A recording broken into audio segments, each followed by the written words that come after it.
Fountain का है।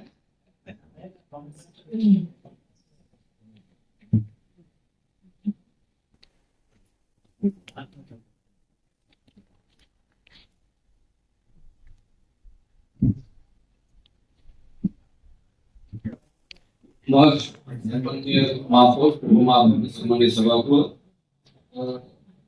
महाराष्ट्र शासनाकडनं एक विशेष योजना म्हणून उद्या सम्राट बाळासाहेब ठाकरे यांच्या नावाने ही योजनेचे अनुदान 5 कोटी रुपये मंजूर झालेले आणि ते आपल्या मैं इससे पहले कि आपको बात बता दे रहा कि महासभा की कार्य पद्धति ये रही है कि पहले प्रस्ताव बनाकर मंजूरी ली जाती थी। अगर अब ये बोल रहे कि महासभा महापौर मैडम का अधिकार है, मेरे को सदस्य को कोई काउंटर नहीं करना है, कैसे क्या महापौर का अधिकार है? सर बैठेंगे नहीं जो जैसे हम बैठे हम सारे गठ नेताओं की महापौर मैडम साहब आपने सारे गठ नेताओं को बुलाना, सारी पार्टियों गठ नेताओं को बुलाना, उनका सुझाव लेना। जो अच्छे रोड शहर यही में जो अच्छे रोड रहेंगे जिसकी जरूरत है वो रोड की मंजूरी देना, जो जो काम इसके अंदर है उसकी मंजूरी देना। हाउस का अधिकार है तो प्रस्ताव के साथ अधिकार देने आप जो बोल रहे हैं ना प्रोग्राम हाउस का अधिकार है, हाउस वो करेगा, हमारा गाड़ी का हाउस चलना करते के प्रस्ताव आना कौन सा ये वो करेगा शहर का एक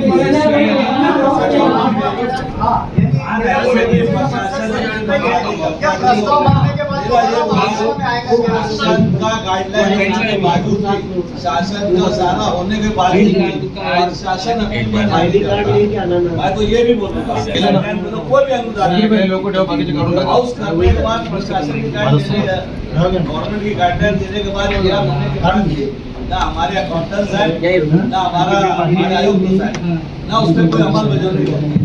ऐसा एक अनेक अनुदान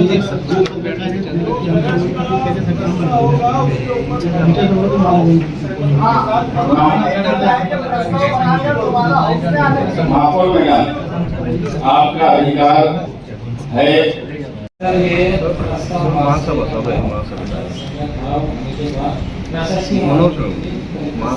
रकम की मंजूरी के प्रस्ताव में क्या लाने वाले?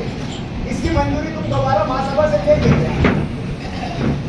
इसका स्पष्टीकरण मैंने आपको बटन नहीं लगा डॉक्टर साहब, टेक्निकल आपको बटन नहीं लगा डॉक्टर साहब, मैंने यही है कुछ भी मंजूरी देना है अपने को कलेक्टर साहब के जाएगा और जो शहर के अच्छे हित में जो रोड रखा नहीं है कि हमने प्रस्ताव समेत मंजूरी दी है, आज हम सिर्फ खर्चे को मंजूरी दे रहे, कल कैसे मालूम पड़ेगा? तो सिर्फ प्रशासन शहर को मालूम पड़ेगा कौन कौन से रोड बता देगा उसके अंदर। हमारा सवाल ये क्वेश्चन को कैसे इंटरव्यू कर रहे हैं मुझे ये बताओ।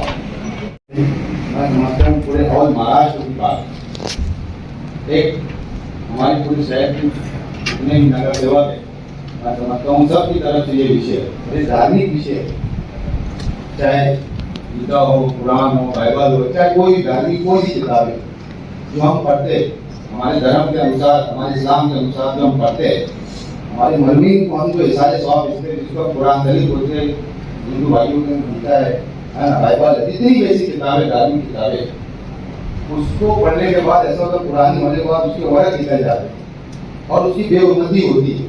कहीं हम देखते हैं रोड पे चलते हुए, रोड पे पड़े हुए रहते कहीं रहते हुए, तो उसके लिए एक कब्रिस्तान मालेगांव कॉर्पोरेशन में और महापौर साहब आपको खास तौर से बोलना चाहूँगा, एक कब्रिस्तान के लिए जगह देना चाहिए, उसको वाल कंपाउंड करना चाहिए और उसको एक बड़ा शेड बनाना चाहिए ताकि पूरे महाराष्ट्र से यहाँ पे मालेगांव शहर के अंदर उसको जमा करेंगे और उसको जमा करने के बाद एक बड़ा खड्डा यानी 100 बाय 100 का खड्डा खोदने के बाद उसको वहाँ पे दफन करना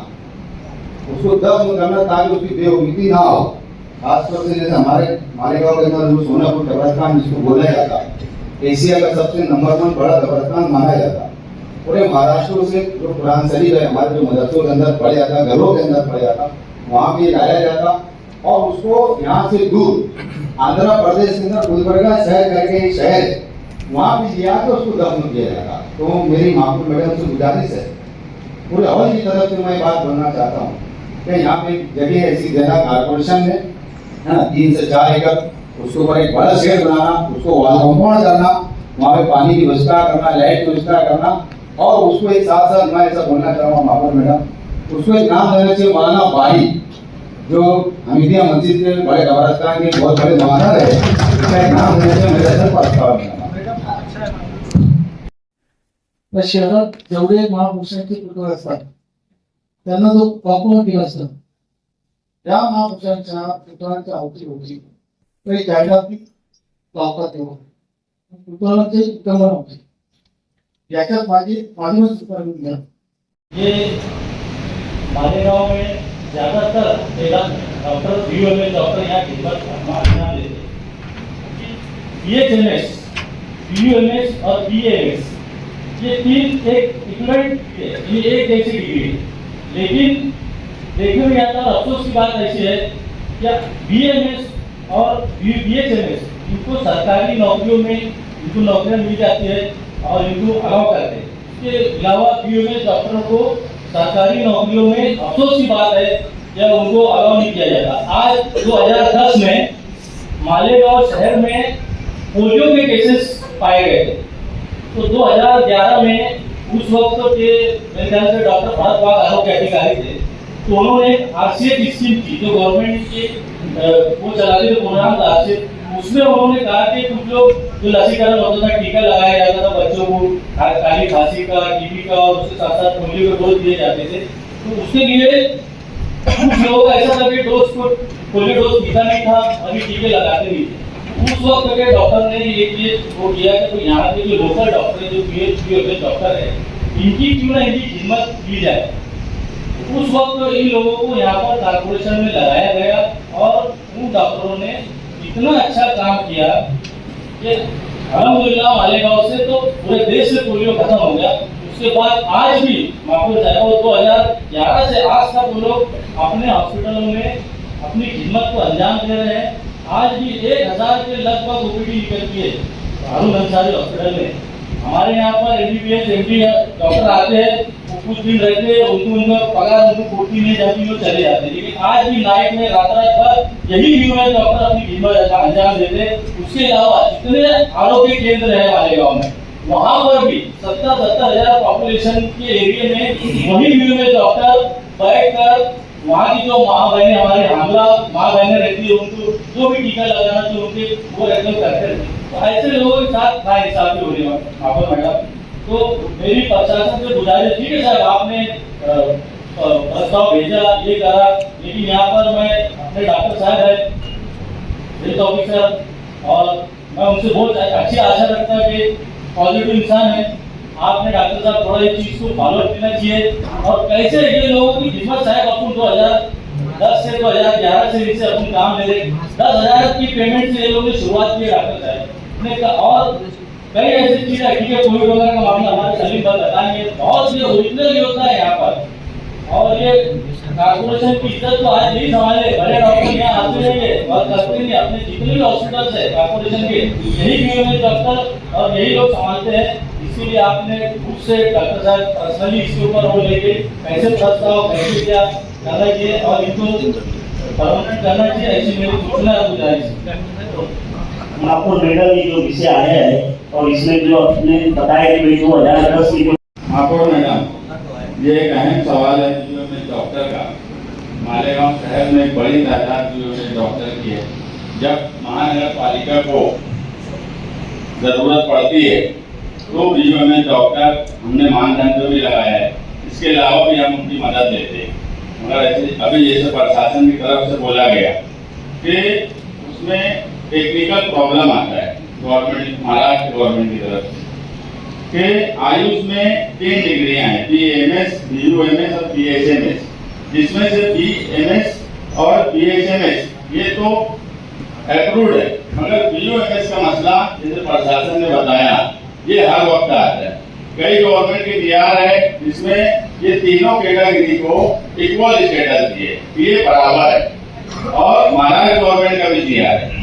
हम उस डीआर को फॉलो करके, अरे मेरे पास एक महाराष्ट्र शासन का 4 सितंबर 2014 का दिया है, उसमें 10% जो है बीओएमएस डॉक्टर को लेना के सेवेसाठी उपलब्ध होत असून त्याचे 10% बीओएमएस डॉक्टर लेना, मतलब 10% लेना गवर्नमेंट का जीआर भी है। हम उसके हवाले से या फिर परभनी जिला परिषद ने बीओएमएस डॉक्टर लगाया है, उनके लिए भी गवर्नमेंट पॉलिसी का मैटर है, मगर उन्होंने अपनी अथॉरिटी पे, लोकल बॉडी की अथॉरिटी पे उन्होंने लगाया और क्लियर उसमें मेडिकल ऑफिसर एलएमओ या पदाचे शैक्षणिक medical officer MO and LMO या पदासाठी शैक्षणिक अर्हता बीएमएस अशी नमूद करण्यात आली आहे। सदस्य पदासाठी अतिरिक्त संचालक आरोग्य सेवा को पुणे यांचे पद रिजर्व क्रमांक 100 में लेटर इनको दे दूंगा। 22 सितंबर 2022 नुसार एमबीबीएस बीएमएस बीयूएमएस ही शैक्षणिक अर्हता असलेल्या उमेदवार पात्र असल्यास कळविले आहे, तरी सदर पदासाठी एमबीबीएस बीएमएस व बीयूएमएस ही शैक्षणिक अर्हता असलेले उमेदवार पात्र आहे, याच उम्मीदवारांची नोंद घ्या। यानी इन्होंने बीयूएमएस को भी पात्र किया, परमानेंट किया, तो हम हमारी अथॉरिटी पे क्या बीयूएमएस डॉक्टर को परमानेंट नहीं कर सकते। अगर परभनी जिला परिषद किया है, गवर्नमेंट का दिया है जिसमें 10% बीयूएमएस लेना, हमारे जितने डॉक्टर्स हैं आरोग्य डिपार्टमेंट उसमें 10% हम ले सकते हैं। मेरा बोलने का मतलब सीधा है कि पॉलिसी मैटर बोल के प्रशासन ने गवर्नमेंट की तरफ डाल देना ये इंसाफ नहीं है।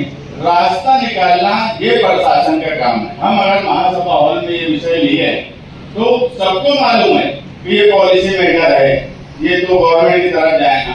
अगर गवर्नमेंट की तरफ भी सिफारिश करना है वो करिए सिफारिश, मगर अगर गवर्नमेंट की तरफ भी सिफारिश करना है तो सारे जीआर, सारे गवर्नमेंट के रूल्स रेगुलेशन ये सबको पता है। ये आए दिन के मामले में अबू आसिम आजमी साहब भी बोलते रहते हैं वहां पर विधान भवन में, मगर अगर हमने ये विषय लिया है तो हम क्या कर सकते हैं? ये प्रशासन ने काम करना, रास्ता निकालने का काम करना, रास्ता दिखाने का काम प्रशासन ने हमको नहीं करना। हमारे यहाँ मसला है कि प्रशासन हमको रास्ता दिखाता है और मैं आरोग्य डिपार्टमेंट से गुजारिश करूंगा, हेल्थ ऑफिसर आहिरे मैडम, कि आप रास्ता निकालिए। निकालने के लिए अगर हमको कुछ जरूरत पड़ती है तो हमारे साथ बैठिए, आप इनकी मीटिंग लीजिए। हमारे अपोजिशन में डॉक्टर खालिद कुछ बीओएमएस डॉक्टर हैं, उनको अच्छा नॉलेज होगा इसमें। मेरा बोलने का मतलब है कि मिलजुल कर हॉल में रास्ता निकालने का काम करना, रास्ता दिखाने का काम नहीं करना। कि क्या क्यों प्रस्ताव वापस आया? हमारे सम्मानीय सदस्य ने बताया पत्नी बैजनाथ का केस, ऑल इंडिया दिव्य यूनानी कॉन्फ्रेंस नाम की एक हमारी संस्था है, उसने वहां बात पुलावा की। ये सब हाईकोर्ट के, सुप्रीम कोर्ट के ऑर्डर्स उसके साथ जुड़े कि यार इक्विवेलेंट टू जो है एमबीबीएस। यहाँ पर पैथी का फर्क आया था, यूनानी पैथी और जो हमारे एलोपैथी, सब पैथी जैसे आज बीएचएमएस बीयूएमएस ये सब इनको आराम मिला हुआ है, इनको रिक्रूटमेंट रजिस्ट्रेशन हुआ है, लेकिन बीयूएमएस का नहीं हुआ। बीयूएमएस का यही हमारा दुर्भाग्य है कि आज हॉल में तो सब नेताओं के नाम लिया गया, जैसे बीएमएस ये भी हिंदी इनका जो वो है सिलेबस जो हिंदी में, और इनका लाइन ऑफ ट्रीटमेंट भी जो है वो भी आयुर्वेदिक है। ये मुख्य त्रुटि है इसमें कि ये बोला गया है कि बीयूएमएस डॉक्टर्स की जो लाइन ऑफ ट्रीटमेंट है वो जो है आयुर्वेदिक यूनानी है, और जबकि बीएमएस की भी लाइन ऑफ ट्रीटमेंट जो है वो आयुर्वेदिक है। तो हमारा बोलने का मतलब जब इतने बड़े बड़े सदस्य हैं असेंबली में बोलते हैं तो वहां ये डिफरेंस नहीं समझ में आता है।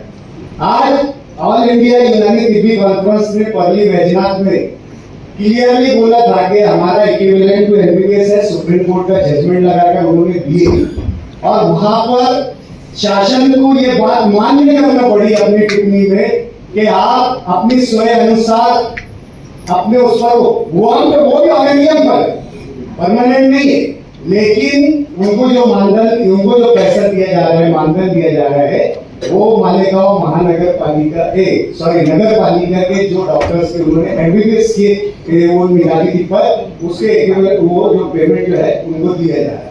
तो ऐसा प्रस्ताव जैसे अभी आया है सम्मानीय सदस्य के पास बोले कि हम हमारे स्तर पे करना, तो हमने आज जब होगा शासन की तरफ की त्रुटि क्लियर करके जाएगी। आज का एमबीबीएस डॉक्टर्स को हम पेमेंट दे रहे हैं, वो बीएमएस डॉक्टर्स को कम से कम इतना तो उनका दर्द समझ कर आज उसका इतना हल निकाल। सर मैं ऐसा पूछना चाहता आपसे माहौल साथ ये हमने जो बीओएस में डॉक्टर्स के दान दिए मंजूरी है हमारे तरफ से नाम दिए 11 नाम में कौन नाम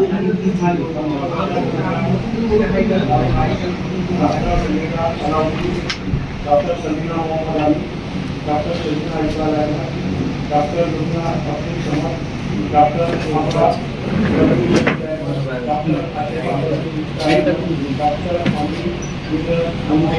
तो महापालिका में कितना व्यक्ति इसका जवाब कौन देगा 2007 में आरसीएस 2007 से चालू हुआ है और 7 से लेकर मालेगांव शहर में शायद हम सब भूल गए। मालेगांव शहर में 7 से लेके ऐसे अनेक कोरोना जैसे मामले हैं, चिकनगुनिया है, डायरिया है, कमबलाश है और 2007 में डॉक्टर वार्ड हेल्थ ऑफिसर थे यहाँ पे 8 में 7 से 8 से अपॉइंटमेंट दिया गया।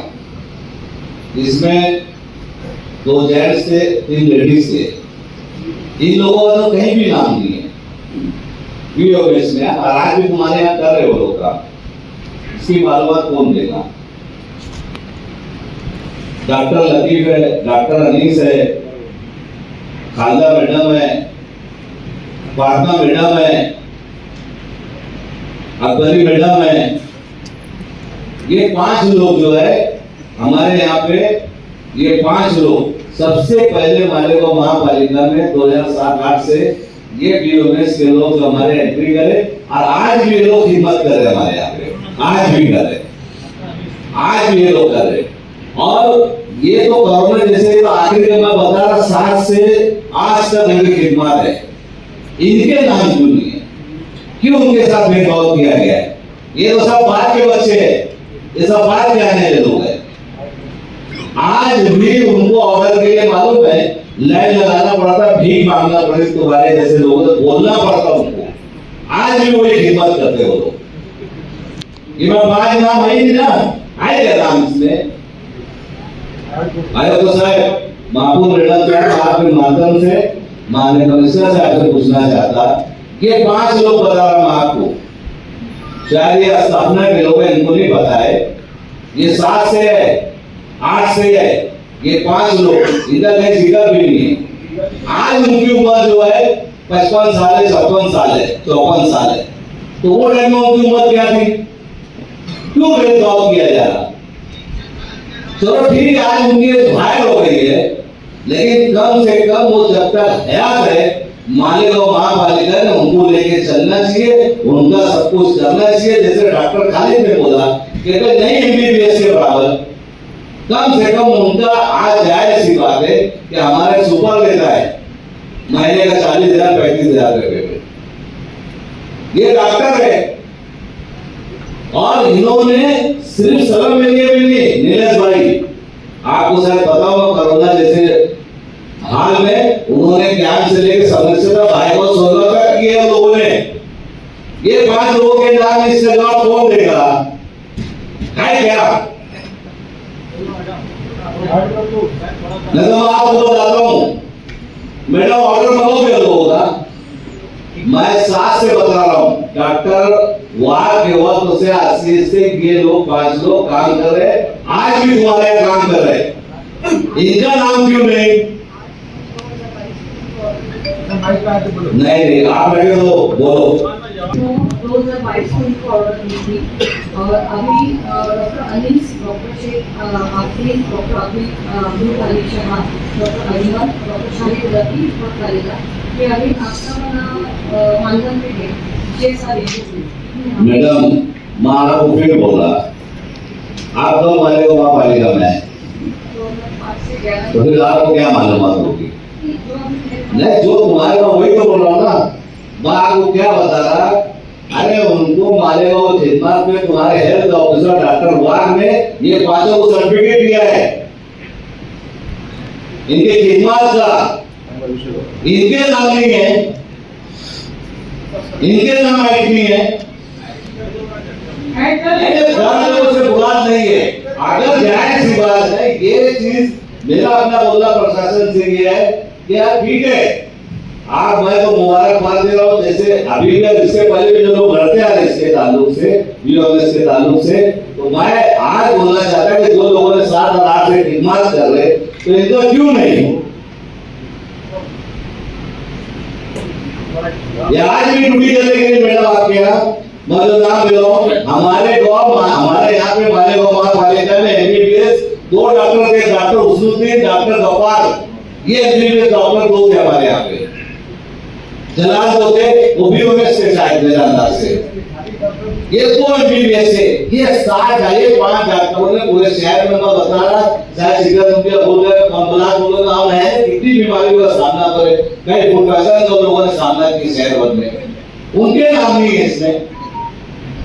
या अगर आपने नहीं लिया होगा ना, तुमने नहीं दिया शासन द्वारा, ठीक है, आज उनके जो बोल रहा 55-56 है, 57 है, लेकिन कौन उनके लिए महापालिका ने अलग से करना चाहिए था। मेरे कोई लगते नहीं है, मेरा कोई ब्लड प्रेशर नहीं है, लेकिन मैंने देखा हूं ना, मैं मालेगांव महापालिका में 96 से हूँ, मैं इतना समझता हूँ, जानता हूँ।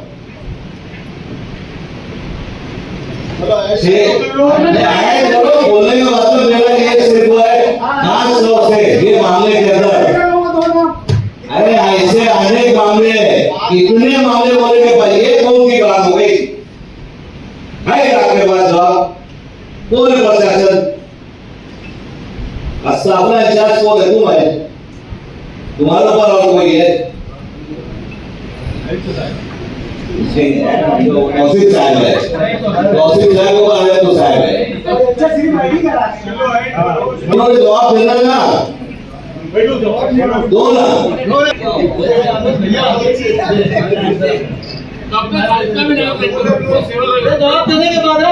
ये प्रस्ताव के बारे में क्या मैं बताता हूँ।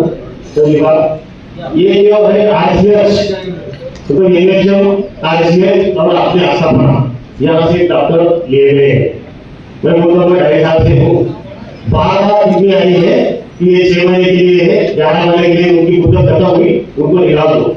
मेरे पास मुझे कितनी आई, लेकिन मैंने जिम्मेदारी के लिए उनको मुद्दत बढ़ा दी है। जो खास करके कोविड में थे, बहुत सारे लोगों को मालूम है, बार उनकी कितनी आई है कि ये सिर्फ कोविड के लिए ले गए थे, कोविड खत्म हुआ है, लेकिन अब ये चालू है। लेकिन मुझे पता है कि कहाँ पर जरूरत है, शहर की जरूरत है, इसलिए मैंने मेरी जिम्मेदारी लेती हुई ये इनको करते हुए पहली बात। दूसरा, पिछले हफ्ते ही मैं मंत्रालय था, वहाँ अपनी 600 जगह मंजूर है और उसमें आरोग्य की भी है, यूएस का भी प्रस्ताव उनके पास जो अभी बताया गया है हमको, तो मैं वहाँ के अंदर सेक्रेटरी और से अपनी बात की, ये बहुत सामान्य प्रस्ताव है, इसको आगे चलाओ, जो भी कागज की स्वतंत्रता है हम कर देंगे। बाबा साहब और अजय बघार मुझे खुद बात की कि भाई ये प्रस्ताव जल्द से जल्द चलाओ, अभी आदर हो गए कहा हुआ तो और एक अच्छा होगा कि भाई ये मंजूर कर दो करके। उससे पहले 10 दिन पहले हमारे आपको मालूम है हेल्थ सेक्रेटरी ने अपनी मीटिंग की थी उसी में, उसमें मैंने कहा कि मालेगांव एक अलग शहर है, गरीब शहर है, मुस्लिम आबादी ज्यादा है और हॉस्पिटल की कमी है। हमारे हॉस्पिटल जो है, एक तो हॉस्पिटल चालू है, एक तो भी काम चालू है, वो भी पूरे होने रहा है। हमारे यहाँ इंफ्रास्ट्रक्चर और स्टाफ की बहुत कमी है। आप इसी में अलग दूसरे लोगों का आपने बहुत सुन गया, अपना नंबर आदमी था तो मैंने आपको बताया है, तो मैंने एकदम हक से बोल दिया कि मालेगांव की अलग करना चाहिए। एक तो आप यहाँ विजिट करो या हमारे वहाँ ले लो, तो उन्होंने सभी डायरेक्शन दे जो है अलग अलग बीमारियों के कि आप मालेगांव जाओ, वहाँ मीटिंग करो और जो भी जरूरतें हैं मालेगांव की वो पूरी करो।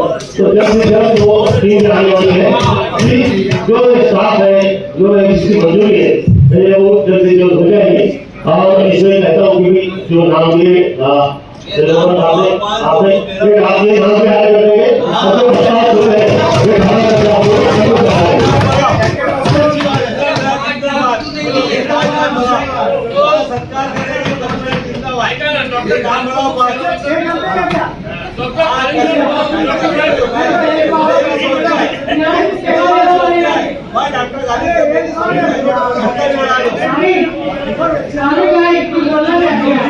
बोलते आप बोले भी तो बहुत अच्छा बोले। ये जैसे आप डॉक्टरों की बात चल रही है तो मैं पहले प्रधान साहब से बोलूंगा और कमिश्नर साहब जो पिछले हफ्ते मिश्रण हुआ है आलम अंसारी, पहले मुझे उसका जवाब दो कि वो क्या निर्णय हुआ है, क्योंकि महिला उसका इतना बोलना चाहिए जो जिंदगी और मौत के बीच में जुड़ गई।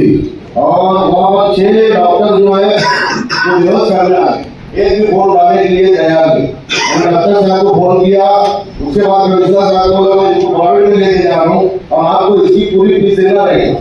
तो खैर वो फीस अभी मैं लूंगा महासभा के बाद, लेकिन अभी जो है इसके बाद भी मैं वहाँ हो जाना चाह रहा हूँ। कोई 11 के बाद कोई डॉक्टर रहेगा नहीं। वो जो लेडी डॉक्टर है वो बोले बेहोश करने वाले आएंगे, वो अकेली जो है लेडी है वो बैठे बैठे, लेकिन यहाँ पे जो है डॉक्टर साहब को फोन करने के बाद कोई आया नहीं, उनका भी फोन डाले नहीं जा रहा था। तो ऐसे लोगों को क्या उसमें ऑब्जेक्शन नहीं है, मेरे को मालूम है।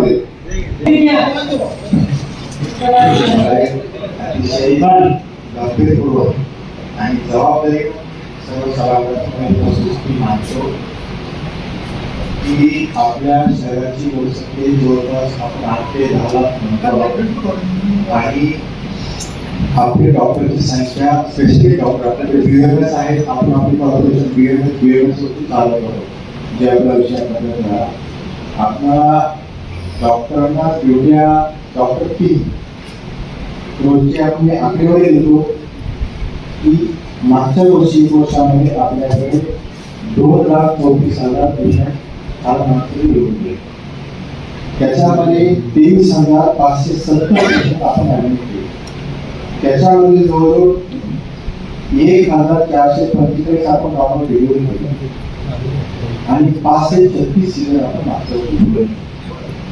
आपल्याकडे फार व्यवस्था आहे आणि मागच्या महिन्यामध्ये सातत्याने फार सुधारण्याचा प्रयत्न केला. डॉक्टर आपल्याकडे नसतील म्हणजे हात तोडून जर आपण तुम्ही सर्जरी करायला विषय आहे त्याचा सुद्धा आपला कुठलाही डॉक्टर मानव पडत नाही, जे दिवस तर पडतात त्यांच्याही काहीतरी अडचणी असतात. आपण ते समजून आणि दुसरी एक सर्वांना वजा बोलतो आपलं रेकॉर्ड बोलतो की आपल्या डॉक्टरला आपण सन्मानाने वागवलं जात नाही.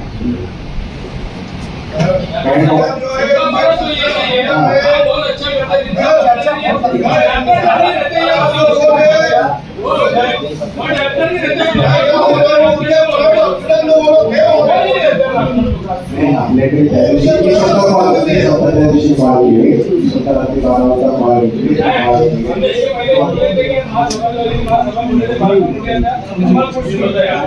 हमने बात क्या बोले कोई जो डॉक्टर की ड्यूटी है लाते क्यों नहीं नाम करिए डॉक्टर की रात में ड्यूटी है रात को सही बोले तब कोई अगर तो और अच्छे डॉक्टर की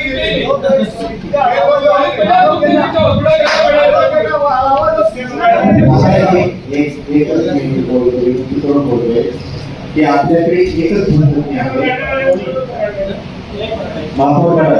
आपल्याकडे पूर्ण कॉर्पोरेशन आणि तो 24 तास काम नाही करू शकत. 8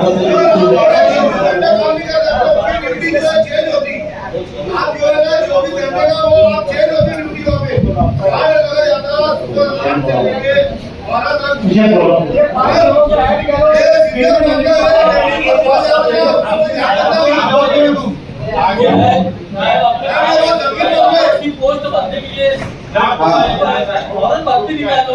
ठीक है, सबसे बड़ा आसान काम है कि निकालो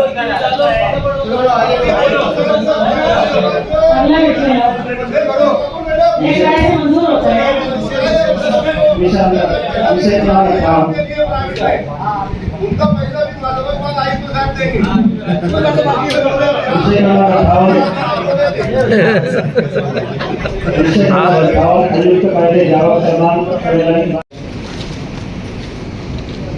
दो कोटी जो अनुदान के लिए अप्रूव भेजने वाले प्रस्ताव 100 कोटी, वो 100 कोटी को अपन 4 प्रभाग में मेरा ऐसा बोल रहा है जो मुस्तकिल भाई ने बोले कि भी हमारे एप्लीकेशन के हो चाहे रोलिंग वाले 25-25 करोड़ रुपया चारों प्रभाग में डिवाइडेशन करना चाहिए। और जहाँ पे जरूरत है, जैसे हम तो अपोजिशन में जहाँ सही मानों में जरूरत है रोड बनाने की, वहाँ पे सर्वे करके डिपार्टमेंट के लोगों ने वहाँ पे वो रोड बनाना चाहिए। एक दूसरा, जितनी भी शासन की जो भी हमारे पास में निधि आए, उसमें मेरी ऐसी उप सूचना है, तमाम गठ नेता और हमारे जो सीनियर कॉर्पोरेट उनको लेके एक मीटिंग पहले दी जाए। पहले महापौर साहब चौरासी तो साथी में हम खाली अकेले महापौर साहब भाई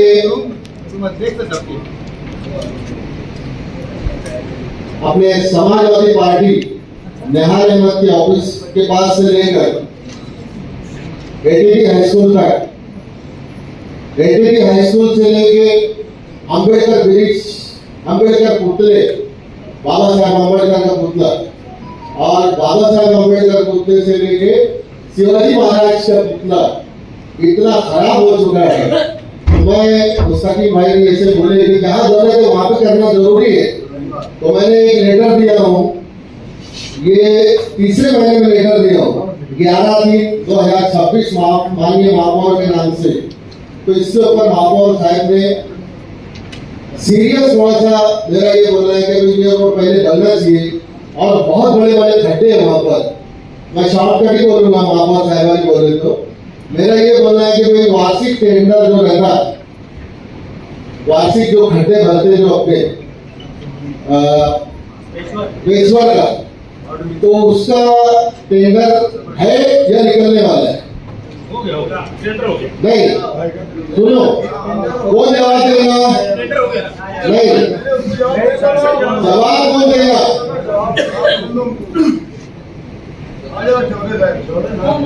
करने का शिवाजी पुतले से लेके अम्बेडकर पुतले तक, समाजवादी पार्टी से लेके एटीटी हाई स्कूल तक, हर टाइम से तुमने जवाब ये दिए कि वार्षिक टेंडर खत्म हो चुका है, हम कुछ नहीं कर सकते। तो आज की पोजीशन में तुम्हारे पास में क्या है? माननीय महापौर, सन्माननीय सदस्य, छत्रपति शिवाजी महाराज पुतला, आंबेडकर पुतला, आंबेडकर डॉक्टर बाबासाहेब आंबेडकर हा रस्ता जो है इतना खराब लगता है। एक्चुअली तो पैचवर्क ने दुरुस्त करना है, तो पुराने के बाद दुरुस्त कर दिया, पण पैचवर्क ने दुरुस्त करना जो आता तरी ठीक आहे, तो नवीनच रस्ता करावा लागणार आहे। पॅचवर्क कारण की जास्त पॅच झाले त्याला, ते नवीनच रस्ता प्रस्तावित करावा लागेल। तो भैया ने जो बोले वो रोड डाल दो उसमें। आपण दुरुस्त कर देना चाहिए।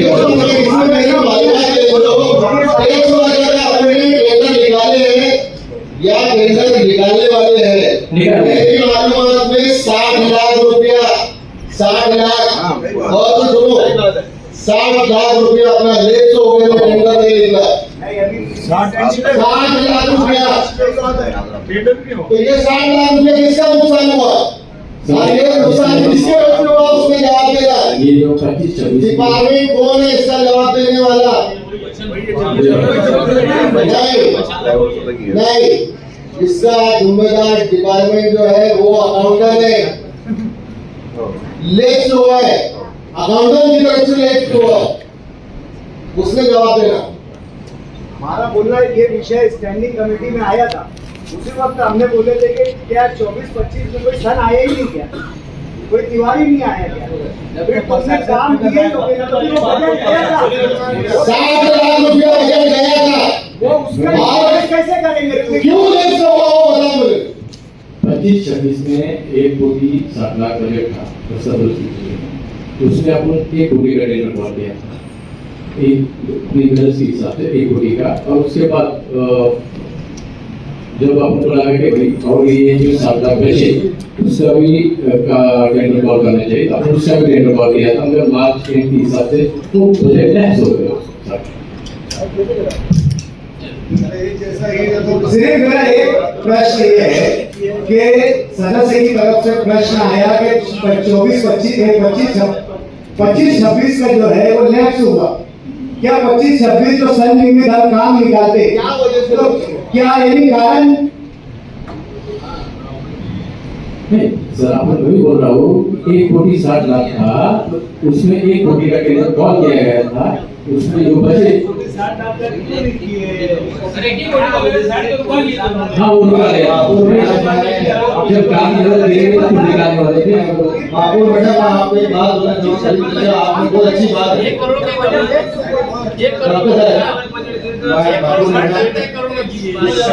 मार्को मैडम को मैं गुजारिश करूंगा कि आपको गली बच्चे ने जो रोड बताए उसे बताए समाजवादी ऑफिस से लेके एडीडी हाई स्कूल से लेके बाबा साहब अम्बेडकर के स्मारक तक और वहाँ से लेके शिवाजी स्मारक तक जो रोड है, मैं आपसे चाहूँगा कि जो गली बच्चे की जो बात है उसकी रोड को ले लेना चाहिए और बनाना चाहिए, कोई जरूरत का रोड है। और एक बात ये मैं कमिश्नर साहब को खास विनती करूँगा आपसे, मेरा एक मशवरा है शहर के अंदर हम घूमते हैं, रोजाना घूमते हैं, जो आर्थिक केंद्र है इसको खत्म ही कर दो, एकदम खत्म करो, सब फालतू काम है, धूप लगाने का काम करते सिर्फ एक पैसा करते बाकी पूरे काम करते तो पूरा भी निकालते। अगर मेरी बात सरल कभी से नजर करो तो आप करो, खत्म करो आर्थिक केंद्र से पैसा कमाने का काम करो, एकदम कोई आर्थिक केंद्र मत निकालो, इसका सिलेक्ट वाली मत निकालो, हाँ कोई चीज का मत निकालो, रोड बनाना ठेकेदार को सिलेक्ट रोड बना, वार्ड टेंडर निकालने की जरूरत नहीं पड़ेगी तुमको। रोड के अंदर काम है ठेकेदार को बोलो कि वो सिलेक्ट भी बना दिया सही अच्छा, कोई वार्ड साहब वार्ड टेंडर के अंदर ठेकेदार सिर्फ वो पैसा कमाता कुछ नहीं किया जाता इसके अंदर। माको मैडम ये अहम सवाल है, इसमें सभी लोगों ने अपनी बात रखी कि कौन सी रोड बनाना चाहिए। मैं आपको एक बात बता दूं कि आज ही इस विषय पे जो 100 कोटी के डीपी रोड बनाने की बात है, अहम कंस्ट्रक्शन करने की बात है, हमारा सोर्स ऑफ इनकम हमें मालूम है क्या है। कर्ज लेने की जो बात है, अगर हमारा हिस्सा 15% है तो आयुष साहब ने जो आज सोर्स ऑफ इनकम है इससे हटके वो 15% के लिए नया सोर्स ऑफ इनकम की तलाश करना चाहिए और उस सोर्स ऑफ इनकम से वो पैसा भरना चाहिए, क्योंकि नहीं तो ये होगा कि ये पैसा हम इसी में से देते रहेंगे तो हमारा सोर्स ऑफ इनकम बहुत लिमिटेड होते जा रहा है।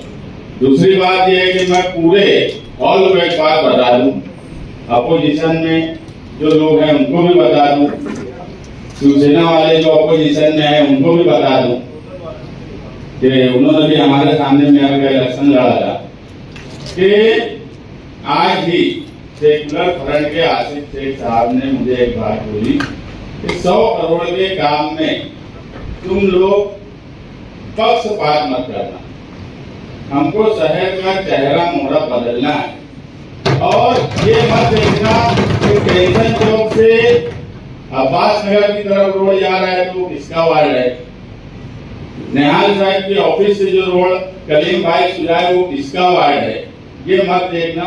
मुख्य जो रास्ते हैं, अहम जो रास्ते हैं वो हम अगर लेंगे तो हमारा जो बजट है वो सही इस्तेमाल होगा। अगर हम चारों प्रभाग में पैसा बांटे तो इंसाफ उस रोड जहां जरूरत है उसके साथ नहीं होगा। ये हो सकता है कि हमें जरूरत प्रभाग 3 में 50 करोड़ की पड़ जाए, प्रभाग 2 में कम पड़े, प्रभाग 1 में कम पड़े, तो जरूरत के मुख्य रास्ते लेना, सोर्स ऑफ इनकम 15% कर्ज जो लेने की बात है उसके लिए नया रास्ता, ये आयुक्त साहब की जिम्मेदारी है प्रशासन की कि उन्होंने सोर्स ऑफ इनकम के नए रास्ते निकालना। हम सेकुलर फ्रंट के लोग मुसलसल ये कोशिश कर रहे हैं कि शहर का चेहरा मोहरा तब्दील हो, शहर तब्दील दिखे, शहर में अतिक्रमण का सवाल जो है उस पर काम कर रहे हैं, सोर्स ऑफ इनकम बढ़ाने के लिए स्टैंडिंग में हमने एक उप समिति बनाई कि जो लोग कारपोरेशन की जगह पे सालों से हैं और किराया नहीं देते उनकी सोर्स ऑफ इनकम बढ़े। तो अगर हम काम कर रहे हैं तो प्रशासन ने मदद करना उसमें। मैं बार बार जो बोल रहा हूँ कि प्रशासन की मदद जैसी होना चाहिए, प्रशासन वैसी मदद नहीं करता। नगर सेवक को क्लर्क और सिपाही के जैसा काम करना पड़ता है, सभी नगर सेवक का यही हाल है।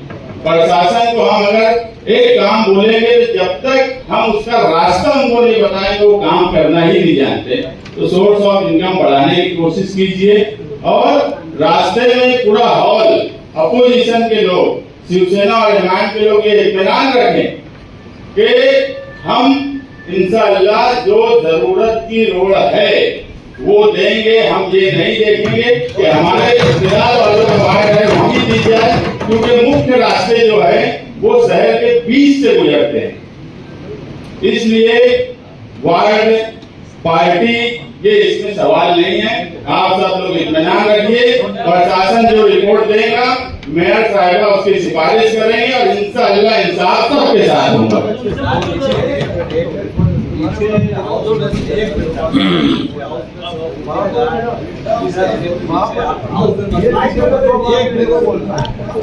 सब वोटों की मंजूरी दी थी पीछे, यानी मेरे अंदाज से वो तायरा मैडम में टाइम हो या शेख रशीद साहब के टाइम में हो, सब वोटिंग हाउस ने मंजूरी दिया था, चाहे शेख रशीद साहब के टाइम में बोलो या तायरा मैडम के टाइम, मुझे इतना परफेक्ट याद नहीं है। लेकिन मेरी मालूमात के हिसाब से ऐसा है कि प्रशासन ने यहाँ से एस्टीमेट भेजने के बाद शासन ने वहाँ कुछ बदलाव किया और वो बदलाव के अंदर यानी हमको हमारे अपने एरिया में, हमारे अपने इधर, जिसको ये बोलना गलत नहीं समझने से हमारे सेना के खास तौर से लोगों से बोलना चाहता हूँ, मैं किसी को आरोप नहीं गलत नहीं लगा रहा, लेकिन हमारे शहर के साथ ऐसा हुआ है कि पिछले 100 कोटी में हमने 10 से 15 करोड़ का हमको शहर को काम किया गया, 8 करोड़ रुपए का। नहीं देखो पीछे भी हाउस है, मेरे अरे मैं गलत नहीं बोल रहा, मैं देखो मेरे मैं अगर गलत बोल रहा हूँ तभी बोलना ये बात है, मैं गलत नहीं बोल रहा, मैं अपनी राय अपना मशवरा दे रहा कि मेरा ये बोलना है कि पीछे प्रशासन से चुकी हुई थी कि बॉडी से हुई थी कि शासन से हुई थी, गवर्नमेंट से हुई थी, ये पूछना है, ये बोलना है। आगे आपका नहीं वो मंजूर दो तो मंजूरी दो, आप उसमें क्या देना चाहिए क्या नहीं देना चाहिए मान रहे हो, आपने बताना कि रोड ही देना चाहिए, गटर देना चाहिए या और वगैरह वगैरह देना चाहिए, क्या नहीं देना चाहिए, शासन क्या लेगा क्या नहीं लेना 100 कोटी में, ये मेरा अपना बोलना है। पीछे ऐसी हुआ है, आप मालूमात दो, मैं गलत नहीं बोल रहा हूँ, पीछे सादा सीधा जवाब मिला आपको कि तुम्हारी तरफ से रोड का नहीं मिला, शहर के लोगों ने रोड का नहीं दिया, नालों का दिया, गटर का दिया है, इसके लिए तुम्हारा डीपीआर गलत बोल रहा है, यही बात हुई ना। लेकिन मेरा बोलना है कि अभी इस वक्त जो है अगर हाउस मंजूरी देना 100 कोटी की, तो ये 100 कोटी में हमारा अपना बोलना ये है कि हमारे तरफ से हम तो बता रहे हमारे सभी सदस्यों के बोले कि शहर के जितने रास्ते, ना कोई बस देखना है ना कोई पार्टी देखना है, शहर डेवलप हो, ये हमारा अपना बोलना है। इतने चलो ठीक है। शहर के सबसे अच्छे रोड जो मैंने विषय दिया उसमें थोड़ा सा मैं बांधकाम डिपार्टमेंट के इंजीनियर से ये बोलना चाहूंगा कि 1 नंबर रोड डिवाइड रोड है, शिवाजी पुतले से लेके अम्बेडकर पुतला है, तो एस्टीमेट अगर बनाया जाए तो पार्टी ऑफिस जो है समाजवादी की, वहां से जो मतलब फुटपाथ छोड़ी गई है वो फुटपाथ ना छोड़ा जाए, वो साइड में जो है वो साइड में भी जो है गटर आगे है और फुटपाथ जो है 5 फुट का, तो वहाँ अतिक्रमण होता है। तो मैं इसे बोलूंगा कि एस्टीमेट ऐसा बने ताकि रोड बड़ा दिखे और लोग अतिक्रमण ना करें। एक बात और ये बोलना चाहूंगा चेयरमैन साहब से, महापौर साहब, कि हम अतिक्रमण पूरे शहर में निकाले रहे, हमारा अतिक्रमण का प्रोग्राम बहुत अच्छा चल रहा है, कोई बात नहीं है, लेकिन उसमें एक बात जो मलबा निकल रहा है अतिक्रमण का, जो माटी है पत्थर है वो वहाँ जगह में पड़े रहते, तो वो उठना चाहिए चौखट उठा देती है अभी ये चर्चा में 2-3 बात निकल कर आई। एक तो हमने पैचवर्क की, दूसरी इनकम सोर्स बढ़ाने की, और तीसरी के सबका साथ सबका विकास वाली बात निकल कर।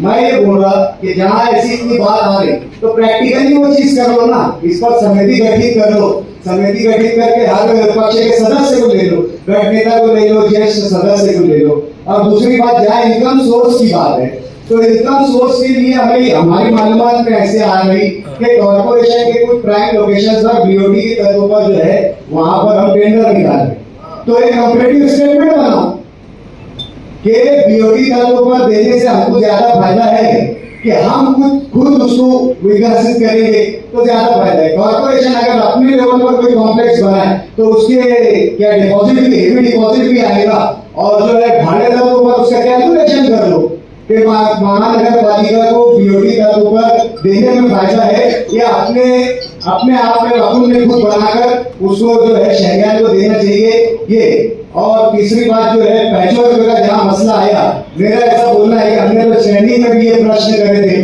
कि आप जो 1 करोड़ का टेंडर निकाले, 90% जो है वो रोड जो है उसका कॉन्क्रीटीकरण हो गया है, तो फिर 1 करोड़ से तुम्हारी अमाउंट तुम एक सन लिमिट रोड कैसे करते हो? अब वो जो रोड बन गई तो रिपोर्ट में तुमने वो रोड के डिलीटेशन क्यों नहीं की? ये तो हमारा भी प्रश्न है। आज अगर हमारे पास जो टेंडर रद्द नहीं करते हुए अगर आप नए रोड कैसे करेंगे, तो नए रोड में जो पुराने रोड जिनका कॉन्क्रीटीकरण हो गया उसका पैचवर्क से उसको डिलीट कर दो, और जो बचे हुए हैं उसकी क्वांटिटी उसको करके उसको मिनिमाइज कर दो उसके टेंडर। ये विषय में मैं बात बोलना चाहूँगा कि जो 100 कोटी का रास्ते बनाने की बात चल रही है, रास्ते बनना चाहिए, अच्छी बात है। मेंबर साहब ने कहा कि चारों प्रभाग में 25-25 कोटी देना चाहिए।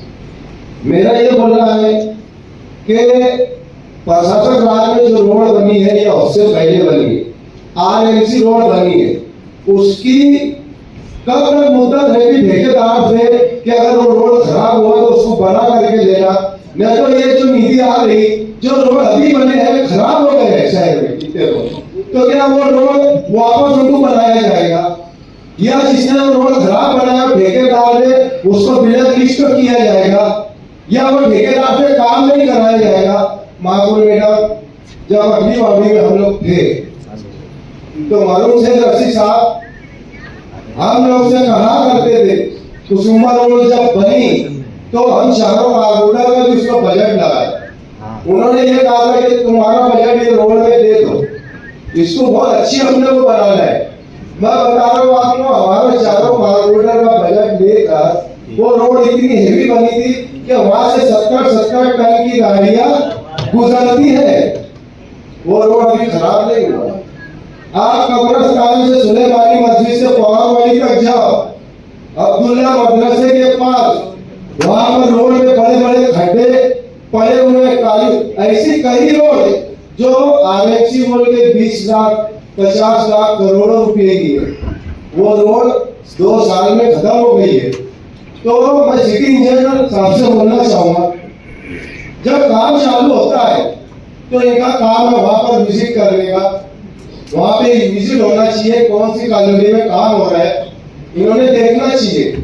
और ये जो रोड खराब है ये पूरे शहर का सर्वे करना चाहिए उन्होंने, और जिन ठेकेदारों ने काम किया है वो उनको जिले रजिस्टर करना चाहिए। मेरी इलाके की आबादी तेजी से बढ़ रही है। यहाँ से ऐसा कब्रिस्तान बड़ा कब्रिस्तान काफी दूरी पर होने की वजह से इलाके की आवाम को अपने मजलूम की तस्कीन के लिए काफी दुश्मनियां का सामना करना पड़ता है। इस इलाके में कब्रिस्तान शुरू होता है तो इस इलाके और इजराक के इलाकों की आवाम की खुशखबरी होंगी। मेरे साहिबा से गुजारिश है कि कब्रिस्तान शुरू करने की तजवीज को फौरी मंजूरी किया जाए।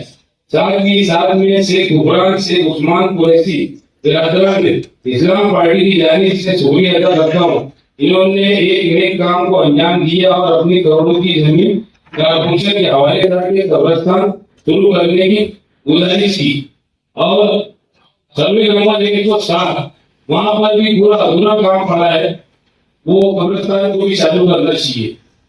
तो एक्शन खान वाले सभागृह के हॉल की तरफ से शुक्रिया कारपोरेशन और शहर का वो शुमारी हिस्सा उनका एहसान मंद है, सब उनको देना चाहिए।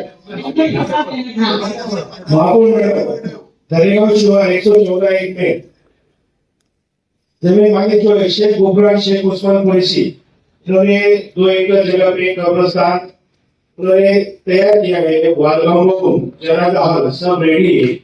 अपने कारपोरेशन से गुजारिश है कि वहाँ पे रास्ता, लाइट और पानी की व्यवस्था होनी चाहिए और जल्द से जल्द वो कब्रिस्तान चालू करने की अनुमति देनी चाहिए। तो वार्ड नंबर 4 में वार्ड में 107 में जो कब्रिस्तान है वो कब्रिस्तान का वार्ड नंबर का काम थोड़ा सा ही बाकी है, उसका कुछ बजट का विषय है, वो जल्द से जल्द कंप्लीट करके वो भी कब्रिस्तान जल्द से जल्द पूरा हो रहा है वो भी चालू करना चाहिए। ये आपसे गुजारिश।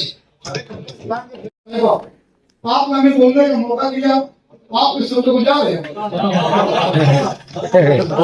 मैं देर से बोलना चाहता हूँ आप भाई इसी है भाई मुझे बोलने दो हम लोग बोलेंगे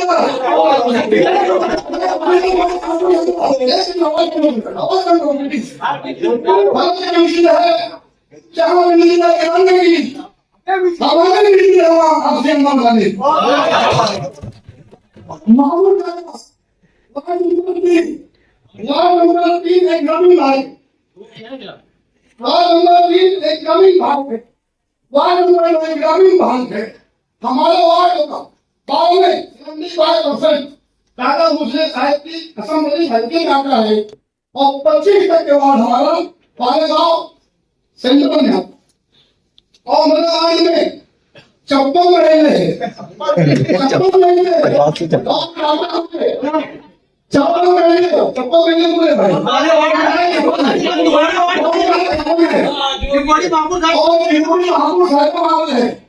मैं वो चुप गया हूँ, साथ में क्यों गया हूँ और काली पट्टी का इलाका है। इस इलाके के अंदर बिस्मिल्लाह अंसार कॉलोनी, पतूलबाग, कुबाबाग, हाजीबाग, अफसर कॉलोनी, सोनिया नगर, काबरा कंपाउंड, नूर नगर, हाजीपुरा, पुरसबाग, तंजीम नगर, ऐसे भरपूर रहेंगे और मैं भरपूर रहूँगा। कभी मछली होने की वजह से हमारी माँ बहनों को पीओडी एग्जाम पास करने का सामना करना पड़ता है। आपको कहेगा हमारी माँ बहन को भेजा मिलेगा खाने के अंदर और वहाँ पर बहुत मुश्किल का सामना करना पड़ता है। आपको कहेगा भाई आपको नहीं है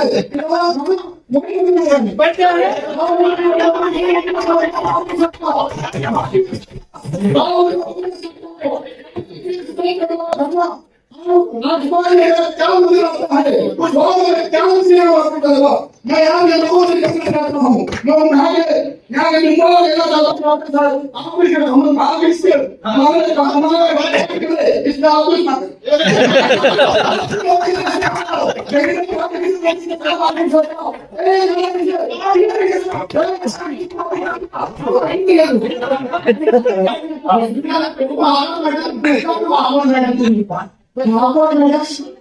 हम यहाँ पर सुझाव है, हम यहाँ पर सुझाव है जैसा इन्होंने बताया कि हमारे भी अरे सरकारों की तो भैया हाँ बस उसके बाद तो फिर उसके बाद तो कोई दूसरा इलाका नहीं बचा। मेरा बोलने का मतलब ये है कि अभी जो है हमने जो है माइनॉरिटी से दयालय में एक 5.5 करोड़ का हॉस्पिटल हमारा रेडी हो जाएगा, कुछ ही दिनों में हो जाएगा। वहां पर सब कुछ आ चुके हैं। मालदा का इलाका ये भी नई बस्ती है, बहुत ज्यादा बड़ा है। अब ऐसा समझ लो मालदा दरेगांव ये जो है अटैच हो गया। तो मेरा ऐसा बोलना है कि 15 बेड का कर लो, 15 बेड का इधर कर लो और 15 बेड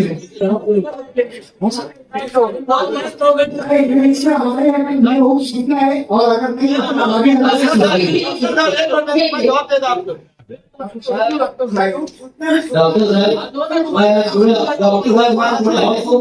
मैं पूरे हॉस्पिटल जाना चाहता तथा आसिफ शेख साथ में अभी हम लोगों की पूरी टीम तो आसिफ शेख वो भैया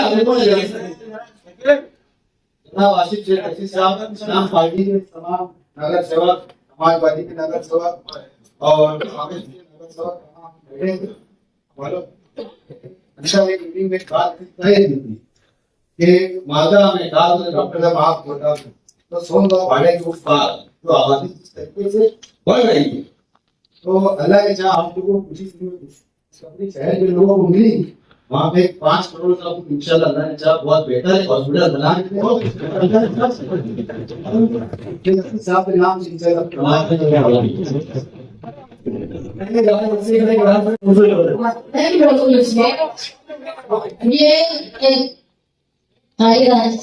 नहीं बोला, डॉक्टर साहब ये बोल रहे हैं कि उस एरिया में भी चाहिए, बिल्कुल जहाँ जरूरत है वहाँ होगा। लेकिन आपने शुरुआत में एक बार बोला कि एक नॉर्म्स है कि आबादी में चाहिए, तो आपको बता दूं कि आगरा रोड का शुमाली हिस्सा, ये शुमाली हिस्सा जो मटन नगर से लेकर दरेगांव तक है, मटन नगर से लेकर वड़गांव तक और वड़गांव से लेकर दरेगांव तक, ये पूरा हिस्सा जो है तकरीबन 7 किलोमीटर का रकबा है। इसमें कारपोरेशन का कोई भी हॉस्पिटल नहीं, कारपोरेशन का एक भी हॉस्पिटल नहीं है और आबादी यहाँ की 2,72,000 की आबादी है। आपके नॉर्म्स में वो 2,05,000 की आबादी बोली जा रही और यहाँ से जिस जगह हॉस्पिटल की बात हो रही 4.2 किलोमीटर की फासले पर ही सब हॉस्पिटल है। इसलिए गवर्नमेंट के नॉर्म्स के हिसाब से ये जगह सबसे बेहतर है। जैसे वार्ड नंबर 3 के लिए थी, ward number 2, ward number 3, ward number 4, ward number 5, 6 और 7 के लिए ये पूरा शहर का एक बड़ा इलाका जो कारपोरेशन के सिंपल मदद से महरूम रहता है। यहाँ की आबादी का तकरीबन 82% हिस्सा जो है वो मजदूरों की आबादी है। इसलिए यहाँ जरूरी है कि हामला औरतों को दूर ले जाना, मामूली बीमारी में भी लोग परेशान होते हैं, इसलिए यहाँ हॉस्पिटल की जरूरत है। इसके मैं चाहती हूँ कि शहर के शुमाली हिस्से में हॉस्पिटल बने और इसको जल्द से जल्द ऐसा तामीर किया जाए कि वहाँ की आबादी के साथ साथ डॉक्टर खालिद साहब के कुछ बहुत अच्छा हॉस्पिटल बने।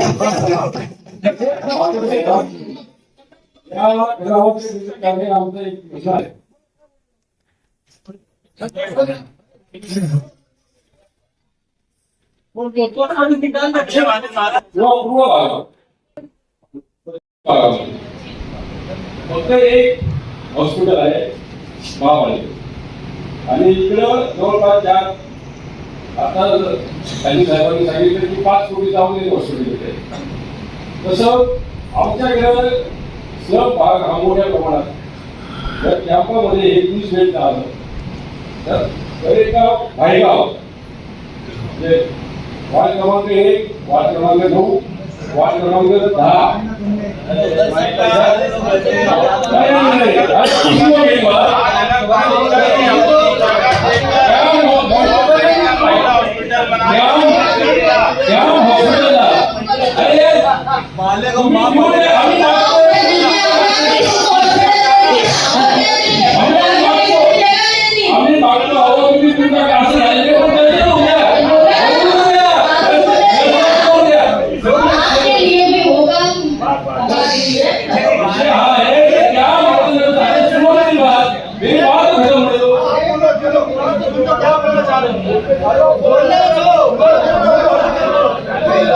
हॉस्पिटल हा अतिशय जास्त रोड येतो, इथं डॉक्टर बसलेले आहेत, त्यांना जर तुम्ही विचारलं तर हे ग्रामीण भागापर्यंत ग्रामीण भागातून त्या रोडवर येतात आणि त्या भागामध्ये अतिशय गरजेचं आहे स्लम भागामध्ये। तर आमची विनंती आहे संपूर्ण याच्यात आता झालं की सबका साथ सबका विकास, शिवसेनेच्या सगळ्या नगरसेवकांकडे ही मागणी आहे की या भागामध्ये बेड या ठिकाणी करावे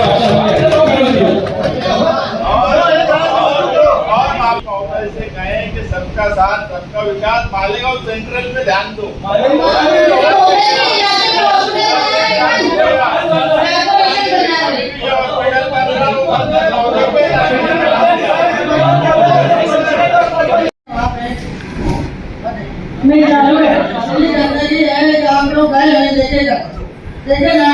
में अपन लोग भाई इतना मच्छर, इतनी बात, इतनी गंदगी हो, इतने गरीब लोगों की हालत इतनी खराब है, क्या करा जाए वहाँ?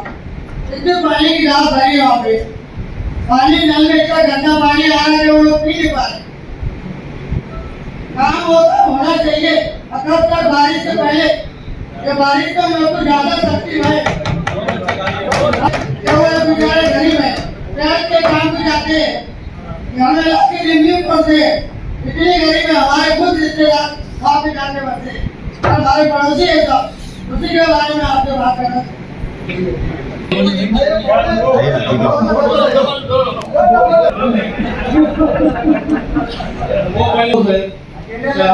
शासनाने एवढी मोठी स्कीम दिली होती या रस्त्यावर असलेल्या लोकांना चालवण्यासाठी ही स्कीम आपल्या महानगरपालिकेने शोधावून लागू तर तेव्हाचे जिथे अधिकारी असतील आज सुद्धा अधिकारी त्या अधिकाऱ्यांनी आपण आपल्याला विनंती करतो ह्या स्कीमचा गोमाता केला आहे त्या महानगरपालिकेच्या प्रशासनाने आम्ही सोलापूरला स्कीम बनवली तेव्हाचे तत्कालीन महापौर कधी बोलायचे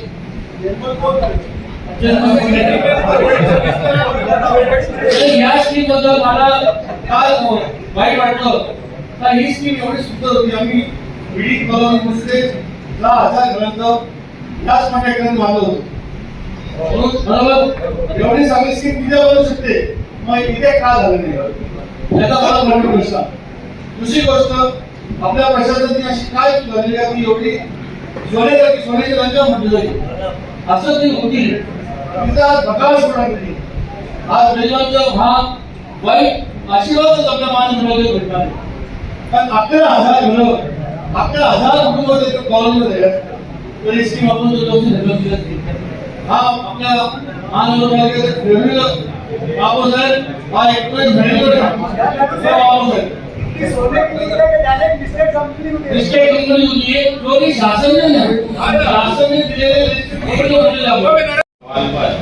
हर सियासी लीडर सामाजिक कामकाज करने वाला हमेशा ये बात बोलता रहा कि वहाँ सुविधा नहीं है। ये बात बिल्कुल सच है, मगर पहली बार ऐसा हो रहा है कि सीरियसली अमली तौर पर 11,000 कॉलोनी के ताल्लुक से सोचा जा रहा है और काम करने की तरफ हम जा रहे हैं। ये बात तो सभी नगर सेवकों ने, प्रशासन ने देखना चाहिए। ये पिछली महासभा से कनेक्टेड मैटर है। पिछली महासभा में मेरा ही विषय था कि स्ट्रक्चर ऑडिट इसका करना इसलिए जरूरी है कि लोगों का भरोसा हो गया है और एक टाइम लिमिट बोला गया था कि एक टाइम लिमिट में स्ट्रक्चर ऑडिट और उसी विषय पे ये बात समझी कि इंटरेस्ट का और कुछ पैसा मिलाकर 85 करोड़ करीब हमारे पास पैसा रखा हुआ। उस पर आयुष साहब से भी बात हुई। आयुष साहब खुद उसके ऊपर सीरियस अमली तौर पर काम करने की तरफ जा रहे हैं। मैं महासभा हॉल को बता दूं कि आसिफ शेख साहब और आयुष साहब मुंबई गए इस मामले में बातचीत करने के लिए कि हम कैसे काम कर सकते हैं और स्ट्रक्चर ऑडिट करना इसलिए जरूरी है कि स्ट्रक्चर ऑडिट सिर्फ बिल्डिंग का करने की बात नहीं है। स्ट्रक्चर ऑडिट इंफ्रास्ट्रक्चर जो जरूरत उसका करने की जरूरत है, बिल्डिंग का करने की जरूरत है।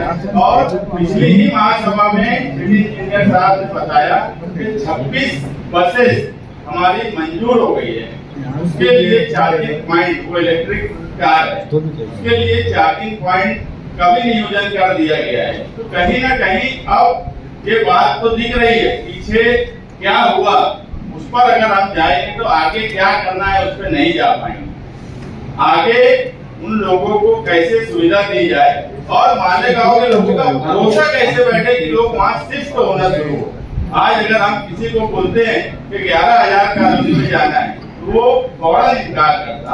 इसलिए जल्द से जल्द स्ट्रक्चर ऑडिट उसका करिए और ये ठहराव से खास तौर से मैं आयुष साहब से गुजारिश करूंगा कि उन्होंने जल्द से जल्द शासन से मंजूरी लाकर, एक बड़ा पैसा है 2 करोड़ 5 करोड़ ऊँट के मुंह में जीरे की तरह वहाँ काम होता है, उससे कोई मतलब ही नहीं है।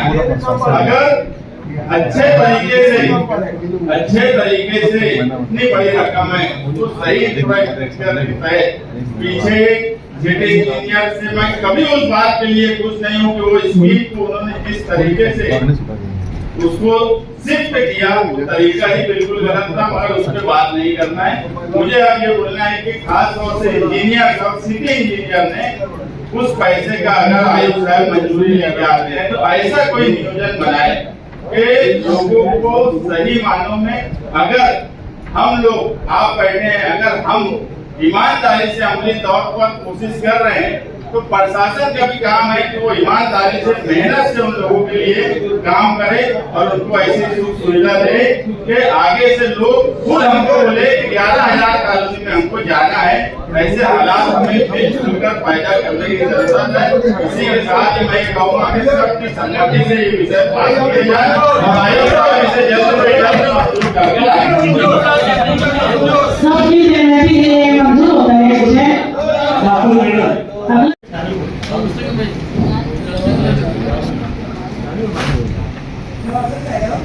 ये सवाल है कि ये सवाल जो आया है इसके आसपास के लोगों पे मंजूरी देना जरूरी है क्या? ठीक है, पास होने का पावर है। ये जो मैं इससे पहले आई थी वो जब बाद में वो विशेष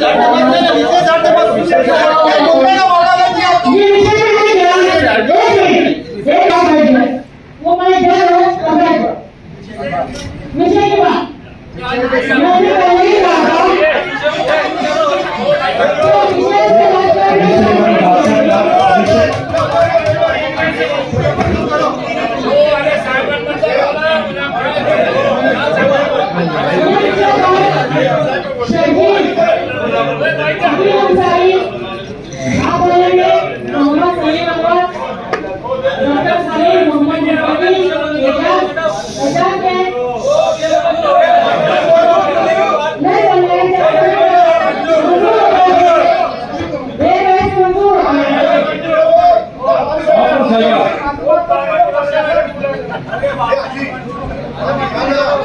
अरे मोहम्मद साहब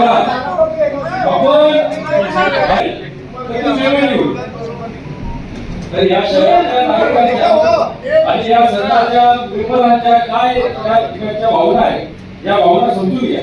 ठराव मांडला आणि तो ठराव मंजूर झाला या पूर्ततेचे कार्य सुरू या सभागृहाचे ते प्रथम जन्मशताब्दी वर्षाचं सुरू होतात।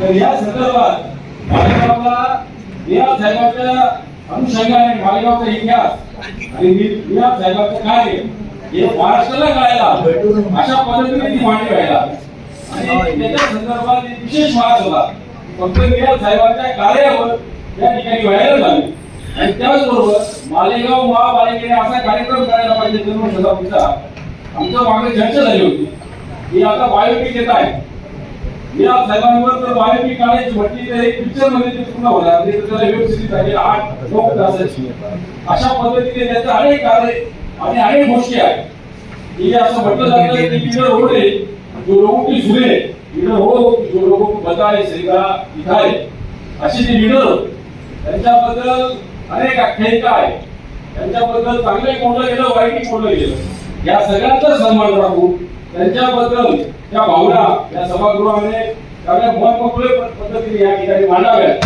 आणि म्हणून माझी विनंती आहे की या निमित्ताने एक विशेष महासभेचं आयोजन या साहेबांच्या कार्यावर एक विशेष महासभेचं आयोजन या ठिकाणी करावं अशी मी सभागृहाला विनंती करतो आणि यानंतर नरेंद्र स्वरूप या ठिकाणी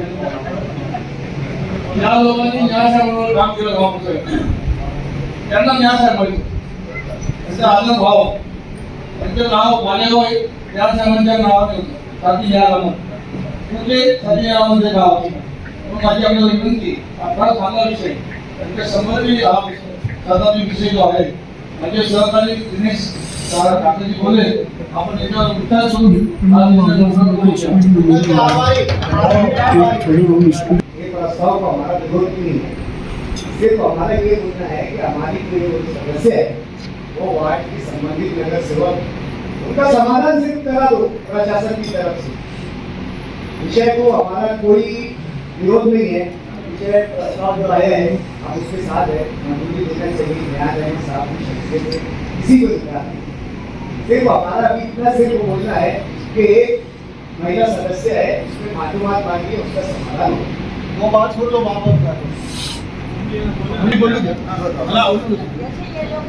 बोलना नहीं चाहता था। मुझे लगता था कि हॉल के तमाम भी लोग हमारे विरोध में शिवसेना वाले, अगर उन्होंने भी खुले दिल से हिमायत की, मगर साफ छुपते भी नहीं, नजर आते भी नहीं, इस तरह की बात करना ये बराबर बात नहीं है। अगर निहाल साहब का 99वां गौरव दिवस के तौर पर कोई जगह पर एजुकेशनल हब के लिए महासभा में प्रस्ताव आया है, तो निहाल साहब के मामले में एकदम साफ पॉलिसी क्लियर होगा, या तो निहाल साहब के साथ में है या निहाल साहब के खिलाफ में। मैं चाहता हूँ उनकी जिंदगी भी, और बहुत साफ वो बोलते भी, जिस तरीके से उनकी जिंदगी थी, साफ खिलाफ में रहो या साफ साथ में रहो, इस तरह की पॉलिसी निहाल साहब के नाम पर जवाब मांगा जा रहा है। एजुकेशनल हब बनाने की वहां पर बात है, तो हिमायत के लोगों का ये तरीका है, ये बिल्कुल गलत तरीका है। मेरा साहब बोल रहे मुखालफत करना है, मुखालफत करो, वोटिंग करवाना है, वोटिंग करवा लो, मगर जिस तरीके से बात की जा रही है वो कहीं ना कहीं गैर मुनासिब बात है, और ये तरीका बराबर नहीं है। महासभा को ये इख्तियार है कि वो निहाल साहब का नाम वहाँ पर दे, बनाने की बात मंजूर करे। अगर कोई वोट कराना चाहता है तो वो वोट करवा ले, सूचना लेके आए, मगर साफ छुपते भी नहीं, सामने आते ही नहीं, आगे जो पॉलिसी है वो उसकी मुकम्मल करता हो कि इस महासभा में जो तरीकेकार है, साफ आप बोलो ना कि हमको इसकी मुखालफत करना है। एक राय से मैं बोल रहा हूँ वोटिंग करवाओ, वोटिंग करवा लो। यहाँ साहब सबके लिए एक आदरणीय नेता है, यहाँ पर बैठा हुआ अक्षर सुनती सब करता है और करता है, ना हमको ये विषय से विरोध है, ना ये जो प्रस्ताव आया उससे विरोध। हम निहाल अहमद के साथ हमने भी कुछ वक्त काम किया, निहाल अहमद साहब ने हमको सिखाया कि अपने हाथ के लिए लड़ा। हम इस चीज की बात बोल रहे हैं कि एक खातून काउंसलर को ये चाहती है कि मैंने कोई सवाल किया है तो मुझे उसका इत्मीनान बख्श जवाब मिल जाए। आप एकदम साफ ये नोटिंग में ले लो कि इस विषय की एमआईएम मुखालफत नहीं करता, इसमें हमारी सूचना को हम सूचना भी यानी ये अनुमोदन भी देते, और हमारा तो क्या अनुमोदन दिलावा क्या सूचना भी हमारी है, ले लो मंजूरी, लेकिन ये हमारा हक है, ये हमारा हक है,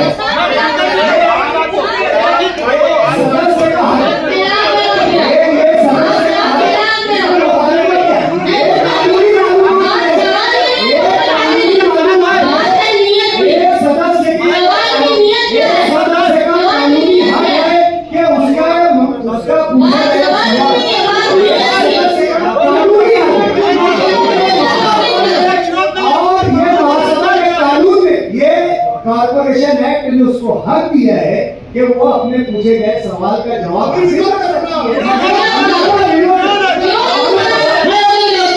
आने के बाद पहले आप एक महिला सदस्य उसके मसला को समझो, हमें हमारी सूचना भी है और उसको अनुमोदन भी है, हमारी तजवीज़ की मंजूरी भी है।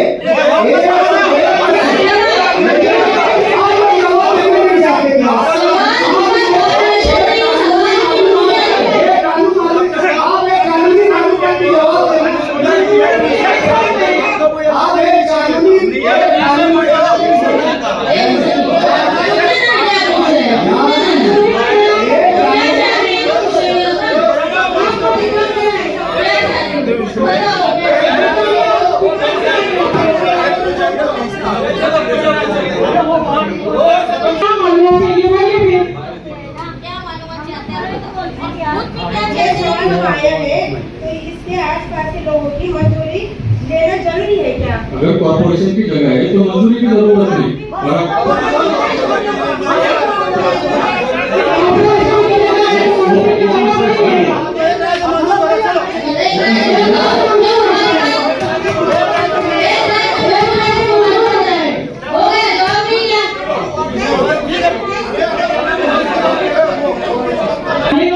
कॉर्पोरेशन की जनरल बोर्ड मीटिंग के लिए अपोजिशन लीडर होने के लिए दो पार्टियों की तरफ से दरख्वास्त आई है हमारे पास। हमने दोनों पार्टियों का जायजा लिया।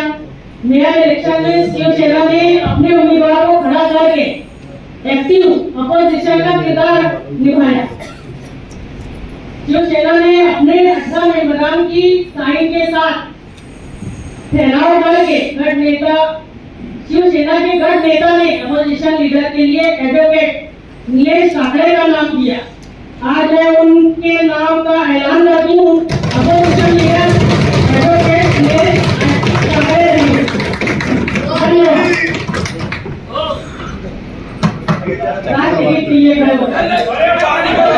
तुबा कॉस्मेटिक कंप्लीट स्किन सॉल्यूशन आपके लिए लाया है धूप से बचाने वाली डे क्रीम, सौले चेहरे को गोरा करने वाली नाइट क्रीम, फुंसियों के लिए TC skin cleaner and serum, सर्दी में जिल्दों को ताजा रखने वाला मॉइस्चराइजर, 7 दिनों में गोरा करने वाली क्रीम, आंखों के नीचे कालापन को दूर करने वाला टीसी डार्क वे सीरम, हाथ और गर्दन का कालापन दूर करने वाला साबुन। हमारा पता याद रखें, कुसुम्बा रोड, औलिया मस्जिद के सामने, तुबा कॉस्मेटिक कंप्लीट स्किन सॉल्यूशन।